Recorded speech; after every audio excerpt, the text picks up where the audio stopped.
Carina Biar. She is currently deciding between UT and UVA for college, and she plans to major in neuroscience. At Houston Christian, she is involved in robotics, NHS, is the captain of the softball team, and is the president of band. And today she will be talking about stress, and she really knows what she is talking about. Hi, like Ellie said, my name is Carina Biar, and I'm a member of the Scholar Class of 2019. Today I'll be discussing the impact of stress on neurobiological performance and the millennial generation in America. In order to understand how millennial stress compared to that of previous generations, I analyzed major socioeconomic factors affecting the silent generation and the baby boomer generation. I found that economic booms and legislation like the GI Bill and the Higher Education Act of 1965 made the burden relatively light for the wealthiest generations in American history. With this understanding of how stress affected previous generations, I wondered, what factors influence the heightened stress level of millennials, particularly involving the consequences of the parenting generation and the succeeding economic shifts? Further, what are the neurobiological impacts of acute and chronic stress on memory and cognition, and how do these affect the learning individual, particularly in relation to collegiate years? Millennials have been named Generation Stress.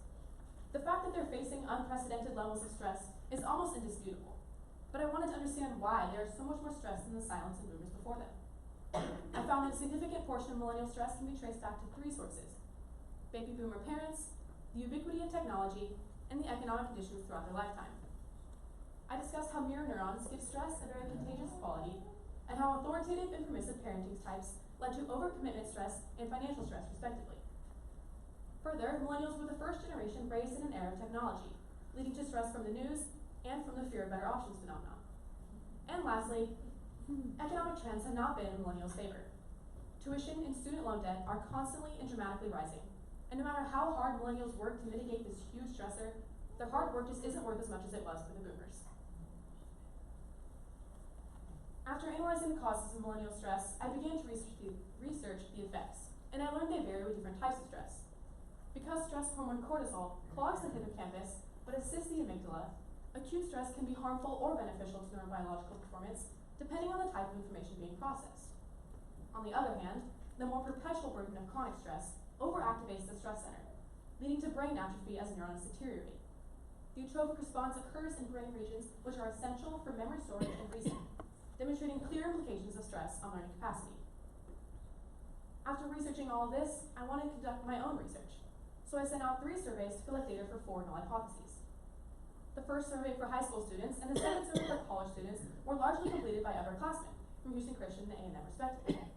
The third survey for adults was completed by many women of Generation X who had at least one child in high school or older and earned a bachelor's degree from a Texas public university. Now that you have a small gauge of the sample demographics, we can look at my first null hypothesis, which reads: academic performance is not associated with stress level among high school and college students in America.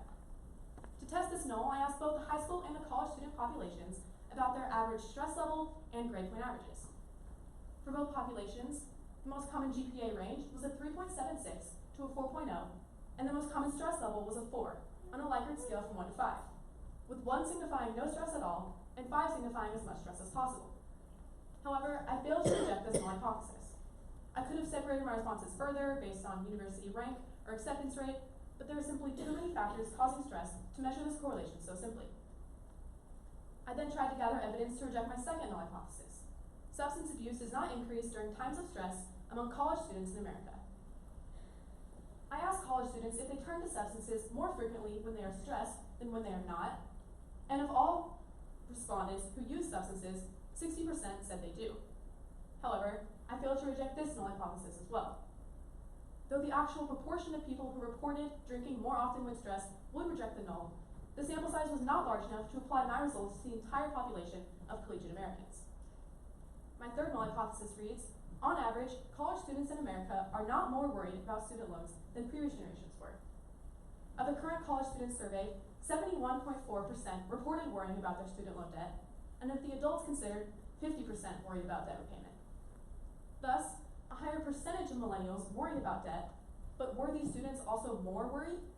The answer I found in my research is yes. I asked both populations to rate their worry about student loan debt on a Likert scale from 1 to 5, as you can see. The average response of college students was a 3.5, but the average response of adults was a 2.9. Though these indications of the intensity and the prevalence of stress both suggested the rejection of my null, I again failed to reject this null hypothesis. Although the data was in my favor, the sample size was not large enough to apply my results to the entire population. My fourth and final null hypothesis reads, on average, American parents of children in high school or older do not perceive their students spend more time on academics than they did at the same age. Here, I considered only the responses of adults with at least one child in high school or older. And of this population, 65% said they do believe their children spend more time on academics than they did at the same age. I also had a much larger sample size for this survey, so I successfully rejected the fourth null hypothesis.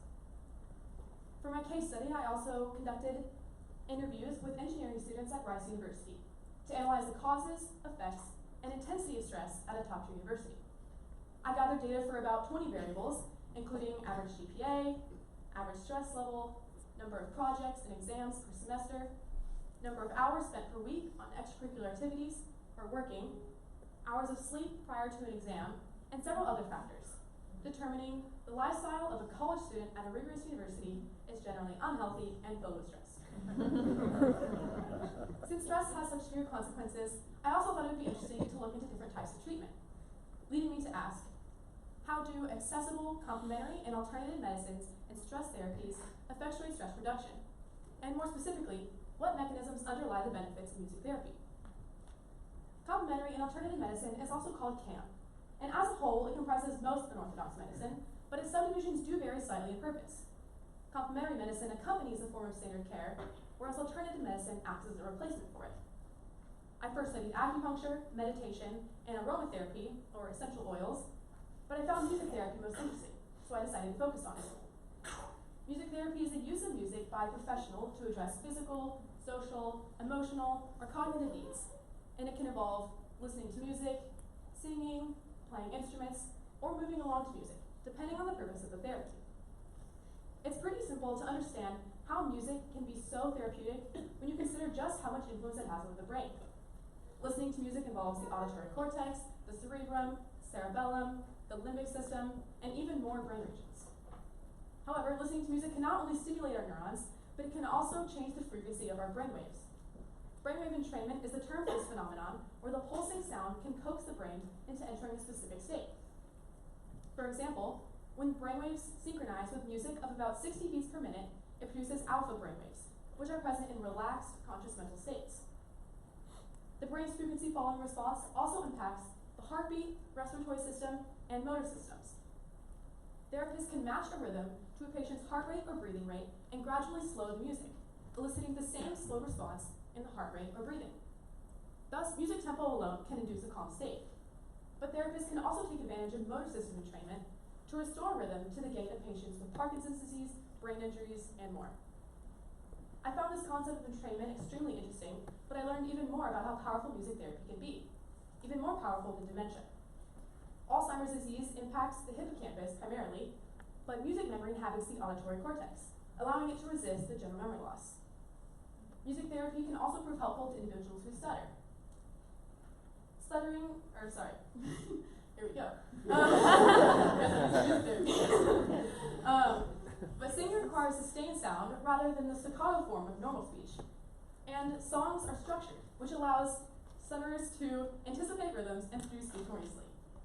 Lastly, music therapy has an important role in hormone dispersion and inhibition. Listening to music can reduce the amount of stress hormone cortisol and increase the amount of feel-good hormone dopamine. Listening to music has also been found to be more effective than prescription drugs in combating anxiety before surgery. But this finding starts to make sense when you consider the drug-like effects of simply listening to your favorite songs.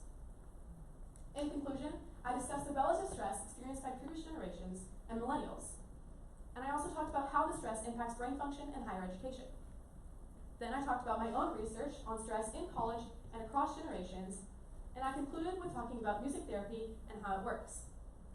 This topic of stress also relates biblically to Philippians 4, 6, and 7, in which author Paul writes from prison to advise readers against anxiety in all circumstances.